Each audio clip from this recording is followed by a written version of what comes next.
Bonjour, aujourd'hui je viens revisiter avec vous l'arcane mineur du 6 d'épée.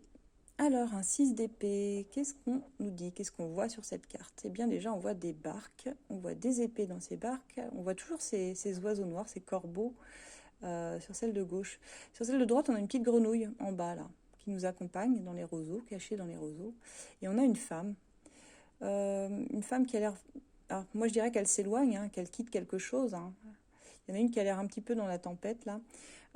Pour moi, le 6 d'épée, c'est une carte qui nous invite à tourner la page. C'est quelque part une carte de guérison, d'ailleurs, parce qu'elle nous parle d'une transition. Quand vous avez cette carte, dites-vous 6 d'épée, transition. Il y a un changement, on avance. De toute façon, c'est une carte d'action, puisqu'on voit qu'elle avance dans ce 6 d'épée. Mais de façon assez sereine, hein, d'ailleurs. On part pour se sentir mieux. Quelque part, vous quittez votre zone de confort, vous quittez une situation. C'est aussi la carte des déménagements. Ça peut parler d'un changement de lieu de vie. Je vous le dis très clairement, ça arrive très souvent, parce qu'on a envie de voir d'autres horizons. Là, on voit la pleine lune sur celle-ci, on ne l'a pas sur l'autre, tiens d'ailleurs. Mais on voit qu'elle entreprend un long voyage sur l'eau, presque secrètement, hein, celle de droite, je dirais d'ailleurs. Et elle laisse des choses derrière elle, mais ça n'a pas d'importance. Son choix de destination va probablement changer sa vie. Et elle transporte avec elle, je dirais, sa façon de voir, ses épées, son mental, qui sont à bord, là, et qui l'incite finalement à faire des choix équilibrés pour la suite. Mais elle part quand même un petit peu armée de ses anciens schémas de pensée, hein, avec ses épées. Et le crapaud, la grenouille, là, enfin le crapaud, on pourrait penser quelque part que ce personnage, il s'en remet un petit peu à la partie reptilienne de son cerveau, je dirais, ce qui expliquerait l'impulsivité d'une fuite. Un peu comme ces corbeaux, ils sont en train de tirer la barque, comme s'ils disaient qu'il faut fuir quelque chose ici, qu'il faut vite partir. Il y a quelque chose d'un peu impulsif dans cette façon de faire, je dirais. Mais on quitte une façon, peut-être, alors une situation, mais aussi une façon de penser. Pour moi, on est un petit peu dans la fuite. Alors, on est encore plus dans la fuite, par contre, si vous l'avez vraiment en blocage. Là,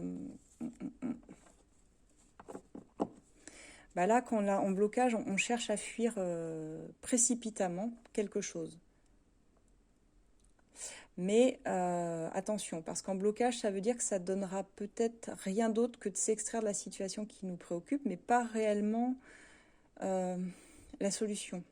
C'est-à-dire que si vous ne faites pas face non plus à ce qui vous préoccupe et que vous fuyez la situation, vous n'apprenez pas à y faire face quelque part. Elle va ressurgir plus tard, peut-être maquillée d'une autre façon, autrement, mais on vous représentera cette situation que vous essayez de fuir. Donc il ne faut pas tomber non plus dans l'excès inverse, et pas non plus tomber dans un excès d'analyse, je dirais aussi avec cette carte, parce que ça parle aussi d'anciens instincts quelque part, d'un mécanisme un petit peu de défense.